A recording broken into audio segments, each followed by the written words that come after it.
Hello, what it is, Boxie Nigma here, and hopefully you there. I can't believe I'm saying this, but the NFL season, 2010 season, is officially over. It ended just Sunday night when the Seattle Seahawks defeated the St. Louis Rams, which means that we've dropped down from 32 teams, and we only are down to our Elite 12, if you will. And this weekend is, in my opinion, the most exciting weekend of the NFL season. It's Wildcard Weekend. The divisional round, that's fun. It's a lot of good games going on. Usually you get your best teams, but usually you know who's going to end up winning those games, unless it's like really elite teams going at it. This weekend is kind of fun, Wildcard Weekend. You never know who's going to win Wildcard Weekend. You can have that one team that doesn't belong in the playoffs, and they can come out and go hot and win the whole damn thing like the Giants did a couple years ago. Or you can have that one team that should not be beating a great team. Like you could have a number 6 seed come in and beat a number 3 seed that has no business doing so, and anything could happen in Wildcard Weekend. I'm pumped, I'm jazzed, I'm stoked, and ready for the Boxie breakdown. I apologize I missed Week 17, but let's be honest, with the exception of maybe a couple of games here and there, like the Packers and the Bears, Week 17 was is a bit of a wash, and it usually is, because usually teams don't play their starters if they don't have to, unless you're a Bill Belichick team. But with that being said, I am here for the entire playoffs, and I'm going to break down each and every single game.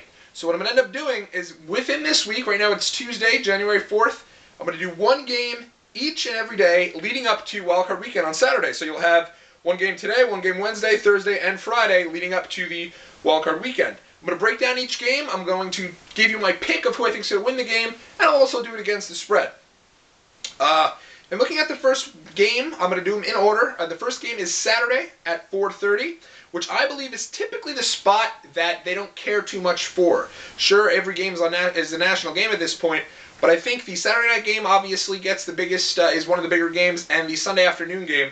I feel like the Saturday afternoon game is probably the least exciting game, so that's why the NFL schedules it that way. And the Sunday at 1, that's usually to get you a little excited for the 4 o'clock game. So, this isn't a main event game by any stretch, so to speak, but you got everyone's favorite, with the exception of mine. I'm a bit of a hater on this team. The New Orleans Saints going into Seattle to take on the Seattle Seahawks, who won their division by beating the St. Louis Rams this Sunday night, and finished with a losing record at 7-9, becoming the first team ever to do so. Now, when you look at Seattle, they do have a playmaker in Mike Williams. They have a bunch of running backs in Justin Forsett, Leon Washington, and Marshawn Lynch. And they have a veteran quarterback in Matt Hasselbeck, as well as a decent defense. All that being said, they're also playing at home. And, that 12th man advantage in Seattle is one of the hardest buildings to play at. And then you wake up and you realize there's no chance they're going to beat the Saints. I'm sorry, but it's true. The New Orleans Saints, yeah, they had a tough game against Tampa, but Tampa was a desperate team, and New Orleans had already clinched the playoffs. So scratch that game. Look at the fact that the best team in the NFC is Atlanta, right? I mean, record-wise, and really all season have been. And New Orleans defeated them in a very tough game that both teams wanted just the week before, and played them incredibly tough in the first game. So I think New Orleans is right there with the elite teams. Seattle barely squeaked by a team that had no offense whatsoever on Sunday night. Nothing was clicking for the Rams, and they still really didn't get past him too much. Hasselbeck's back, but he's been banged up. He's also, this season, not very good, even when he hasn't been banged up. So I don't think this is going to be very close. I'm sorry to the Seattle fans out there. They are great, great fans, and they should be happy their teams made it, considering that you probably figured they weren't going to half the year. I mean, the team lost, I think it was like 7 out of their last 10 games, and still made it into the playoffs and won the division. That speaks volumes for how bad the NFC West is, which, by the way, I actually predicted that a 7-9 team would in fact win that division, so I was very excited to see that occur. But let's be realistic. The point spread's 10.5 for the Saints, and I don't think Drew Brees is going to be messing around. He's going to have to hear a lot about the interceptions that he's thrown, because he's thrown more than anybody, if I'm not mistaken. So he's going to hear a lot about that, and I think, though, honestly, they're going to be clicking. They know it's playoff time. They want to be a team to repeat. They want to go all the way back, and I think they have a chance to. Do I think they will? No, but I do think they have a chance to. They're up there with the elite teams in the NFC, and I think they could beat any team on any given day, especially the Seattle Seahawks.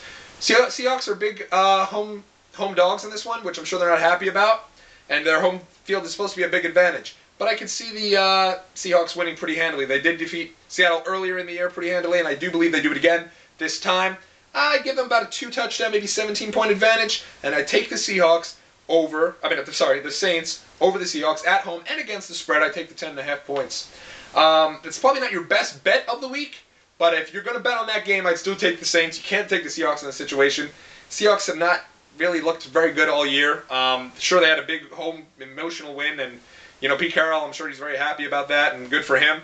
But I do not believe, even though really not good for him, he bails on USC right before the entire program goes into the toilet, and he gets away scot-free. So I don't love Pete Carroll, but he won the division, and you take that and go be the defending division champs next year. With that being said, I think the Saints taken care of them pretty easily. That's your pick for the first game. And tomorrow, very excited about this, tomorrow we take a look at my personal favorite matchup of the week, of the Wildcard Weekend, as the Colts play host to my New York Jets. It's going to be exciting. We will be back tomorrow with my breakdown of that. Until then, be well.